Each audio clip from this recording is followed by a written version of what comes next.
Hi guys, welcome to Hindi பேச ஆசையா YouTube channel. இன்றைக்கி நம்மளோட சேனலில் ஹிந்தியில் இருக்கக்கூடிய ஈஸியான சென்டென்ஸ் என்னென்னு பார்க்கலாம். எப்படி ஈஸியாக ஹிந்தி பேசுகிறது அப்படிங்கிறத நம்மளோட சேனலில் நம்ம அப்லோட் பண்ணிகிட்ருக்கோம். இதுக்கு முன்னாடி இருக்க வீடியோஸ் எல்லாமே நீங்கள் பார்த்தீங்க அப்படின்னா உங்களாலையும் ஈஸியாக ஹிந்தி லேர்ன் பண்ணிக்க முடியும். வாங்க இன்றைக்கான டாப்பிக்குள்ளே போகலாம். இன்றைக்கான டாபிக் என்ன அப்படின்னா சே. இதை நம்ம தமிழில் எப்படி சொல்லுவோம் அப்படின்னா இருந்து அப்படின்னு சொல்லுவோம். இதே மாதிரி இன்னும் 3 வேர்ட்ஸ் கூட இருக்குது. தேன் அப்படின்னா விட, பை அப்படின்னா ஆல், வித் அப்படின்னா இடம். இது எல்லாமே நமக்கு தெரியும். இப்போ இந்த சே அப்படிங்கிற வேர்டை நம்ம எந்தெந்த சென்டென்ஸில் யூஸ் பண்ணலாம், அதை வச்சு நம்ம எப்படி சென்டென்ஸ் மேக் பண்ணலாம் அப்படிங்கிறத தான் பார்க்க போகிறோம். ஞாபகம் வச்சுக்கோங்க, இருந்து அப்படிங்கிற தமிழ் வார்த்தைக்கு ஹிந்தியில் என்ன அப்படின்னா சே. இருந்து அப்படின்னா சே. இப்போ வாங்க ஃபஸ்ட்டு சென்டென்ஸ் என்னன்னு பார்க்கலாம். நான் சென்னையில் இருந்து வருகிறேன். நான் சென்னையில் இருந்து வருகிறேன். இதை ஹிந்தியில் எப்படி சொல்லணுன்னா மே சென்னை சே ஆ ரஹே ஹூம், மே சென்னை சே ஆ ரஹே ஹூம் அப்படின்னு சொல்லணும். ரெண்டாவது சென்டென்ஸ் என்னென்னா நீங்கள் எங்கிருந்து வருகிறீர்கள். நீங்கள் எங்கிருந்து வருகிறீர்கள். இதை எப்படி சொல்லணுன்னா ஆப் கஹா சே ஹே, ஆப் கஹா சே ஹே அப்படின்னு சொல்லணும். தேர்டு சென்டென்ஸ் என்னென்னா அவர்கள் அலுவலகத்திலிருந்து செல்கிறார்.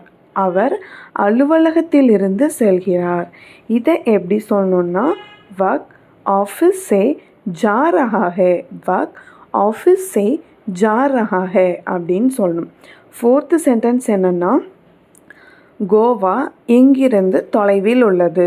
கோவா எங்கிருந்து தொலைவில் உள்ளது.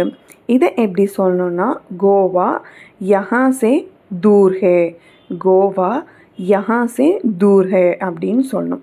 ஃபிஃப்த்து சென்டென்ஸ் என்ன அப்படின்னா உங்களிடமிருந்து எனக்கு ஒரு புத்தகம் வேண்டும். உங்களிடமிருந்து எனக்கு ஒரு புத்தகம் வேண்டும்.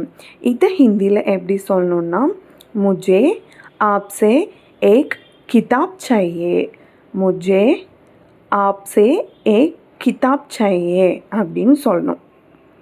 சிக்ஸ்த்து சென்டென்ஸ் என்னென்னா நான் 9 மணியிலிருந்து வேலை செய்வேன். நான் 9 மணியிலிருந்து வேலை செய்வேன். இதை ஹிந்தியில் எப்படி சொல்லணுன்னா மே 9 बजे से काम करूँगा, मैं 9 बजे से काम करूँगा அப்படின்னு சொல்லணும். இது செவன்த்து சென்டென்ஸ் என்னென்னா அவன் காலையில் இருந்து தூங்குகிறான்.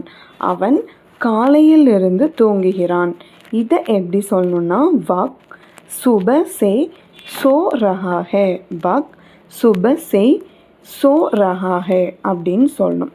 எட்டாவது சென்டென்ஸ் என்னென்னா இன்று முதல் விடுமுறை. இன்று முதல் விடுமுறை.